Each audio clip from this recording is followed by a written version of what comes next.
ఓం శ్రీ సాయిరామ్. రాష్ట్రమంతటా స్వామి రథయాత్ర జరుగుతోంది. 8వ తారీఖు మంగళవారం మా ఊరికి కూడా రథం వచ్చింది.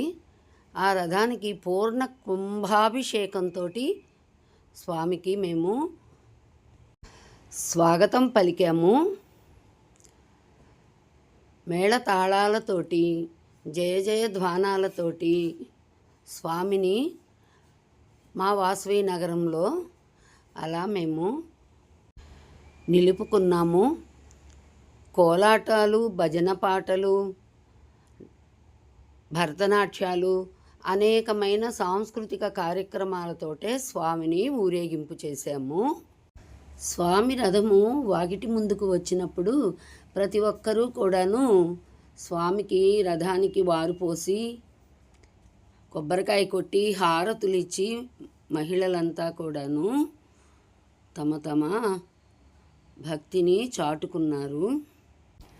పుట్టపర్తి నుంచి స్వామి స్వయంగా రథయాత్ర రూపంలో అందరినీ పలకరించడానికి మన వాకిటి ముందుకి రావడం అంటే సామాన్యమైన విషయం కాదు కదా.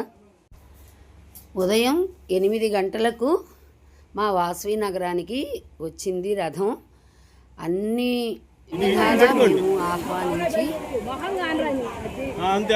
సంబరం జరుపుకున్నాము. మీరు చూసి ఆనందపడతారన్న ఉద్దేశంతో అన్ని ఫొటోసే పెట్టాను నేను. వీడియోస్ అంటే చాలా ఉన్నాయి, చాలా వీడియోస్ ఉన్నాయి. లెంత్ పెరిగిపోతుందన్న ఉద్దేశంతో, మీరు తిలకిస్తారన్న ఉద్దేశంతో నేను అన్ని ఫొటోసే పెట్టాను. నేను చాలా లెంత్ పెరిగిపోతుంది.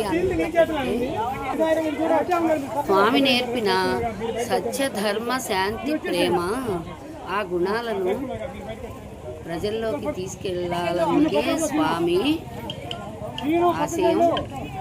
పూర్ణ కుంభంతో అష్టలక్ష్ములతోటి ఈ మహిళామణులు, ఈ అష్టలక్ష్ములు కూడాను స్వామికి స్వాగతం పలికారు.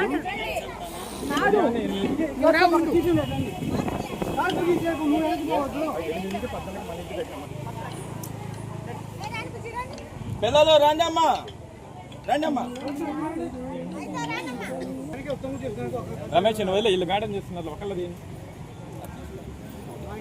ఒకళ్ళు సరిగ్గా పంపి అందరూ ఓకేనా.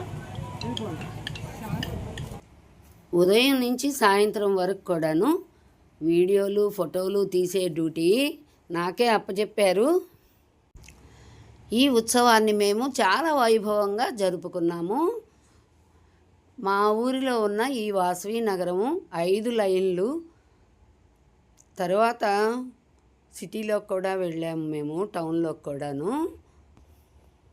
ఈ కోలాటాలు, ఈ సౌరంభాలు, ఈ డ్యాన్సులు, పిల్లలతోటి చూడండి, అందరూ కూడా ఎంతో భక్తి భావంతో ప్రతి ఒక్కళ్ళు తమ ఇంటి కార్యక్రమం లాగా, తమ ఇంటి శుభకార్యం లాగా అందరూ కూడాను పాల్గొని ఎంతో ముచ్చటగా జరుపుకున్నాము ఈ రథయాత్రని. సాయీశ్వరాయ విద్మహే సత్యదేవాయ ధీమహి తన్నః సర్వా ప్రచోదయాత్. సాయంత్రం టౌన్లోకి బయలుదేరారు అందరూ కూడాను జయ జయ ధ్వానాలతోటి, మేళతాళాలతోటి, జయ జయ ధ్వానాలతోటి టౌన్లోకి ఇలా బయలుదేరి మా ఇంటి ముందుకుండా అంకమ్మ గుడికి, అక్కడ అంకమ్మ గుడి దగ్గర కూడాను అమ్మవారి దగ్గర కొద్దిసేపు ఉండి, తర్వాత మాచవరం అనే ఒక ఊరు, ఆ తర్వాత గుడ్లూరు అనే ఒక ఊరు కూడాను ఈ రథయాత్ర సాగింది. ఉత్సాహం ఉన్న వాళ్ళందరూ వెహికల్స్ వేసుకుని అక్కడ దాకా వెళ్ళారు. మా వాకిటి ముందు కూడా వారు పోసి స్వామికి మేము ఆహ్వానం పలికి నమస్కరించుకున్నాము. కొబ్బరికాయ, హారతులు కట్టాము.